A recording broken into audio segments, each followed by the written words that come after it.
So, hey guys, so in this video, I just want to talk about the basic running cost without going into too much details. I'm not going to go into maintenance and servicing and tires and all that stuff. I'm just going to talk about the basic insurance, tax and fuel. They're the three big ones.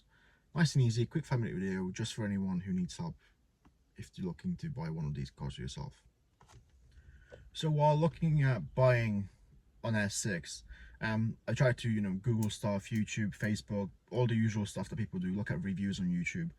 And what I found is that there's maybe like one or two videos on YouTube from the UK, the rest are US.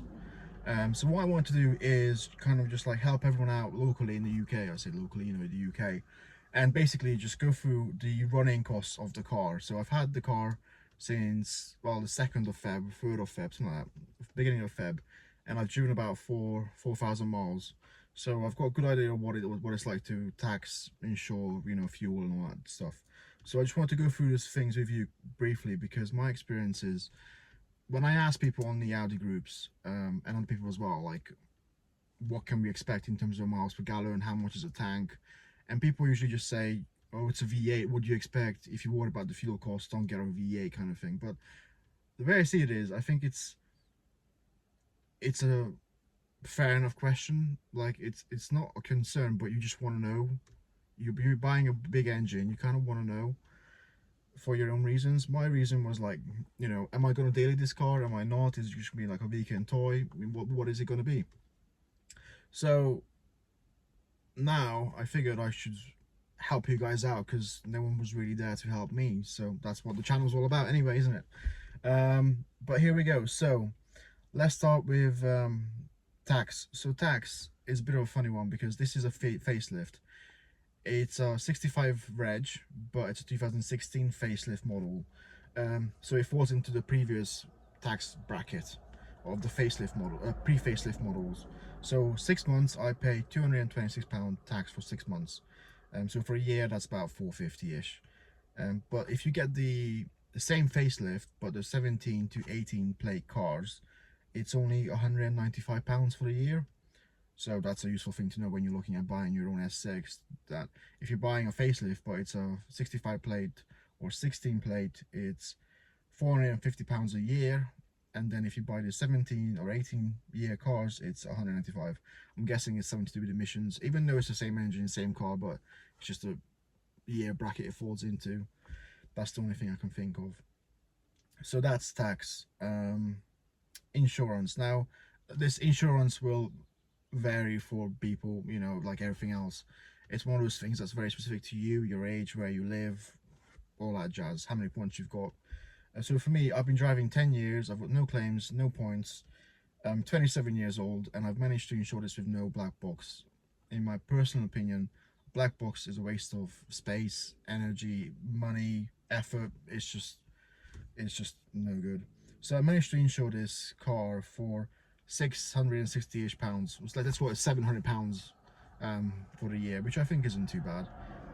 But it's coming up to renewal soon, in July. And I was looking at quick renewals on the compared market sites, like Go Compare and all that stuff. And I'm looking at about £800 to £1,000 to renew, which I think still isn't too bad. For £1,000 for a V8 twin turbo at 27 years old, I think that's alright, more than fair enough. The reason why it's coming up for renewal soon in July, when I got the car in Feb, is because I changed cars on the same policy.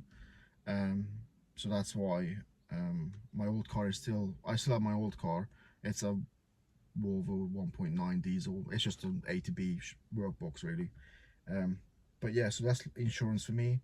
I've seen people get quotes, like when I insured one of these for myself, going back 8-9 years ago, I was getting quotes up to £10,000 a year. So again, it'll depend massively. It's just whatever your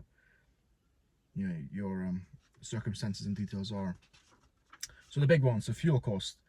Again, so I've driven a car for 4,000 miles now, and my average overall is 22 miles per gallon, which if you think about it, 22 miles per gallon, is that really smart?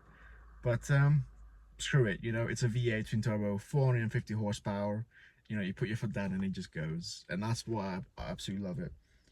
So when you're flooring, well, not flooring it, when you're, well, you know, spirited driving, I've seen 15, 16, 17 miles per gallon. That's what I see when I floor it. That's not like reckless, dangerous driving. That's just enjoying the car, you know. So yeah, just quick but nice driving. On a steady journey, so if I take it to work or if I cruise on the motorway, I have seen 35 miles per gallon, especially with cylinder on demand.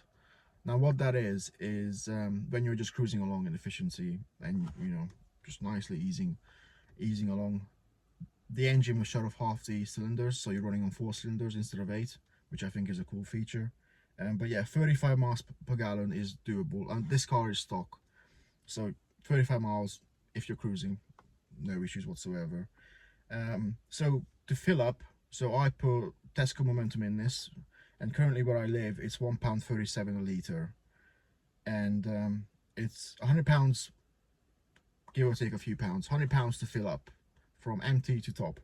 And that the range, when I fill it up, the range will tell me that it's 415, 420 miles, but overall I get 300 miles out of tank. So £100 to fill up, 300 miles for tank, and that is cruising, chilling, traffic, motorway, going for it, you know, everything combined together, 300 miles. So that works out to be about 33p a mile, which is not cheap, but when you've got one of these, it's well worth it.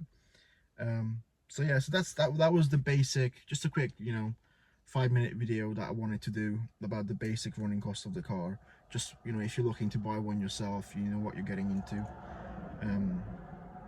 But yeah, so that's the point. If you've got any questions about anything else, please let me know. I'll be posting more videos about the car, about like maintenance costs and optional extras as well, so they're coming soon. But I just want to give you guys an idea of what you can expect when you're looking at buying one of these cars. But yeah, cheers.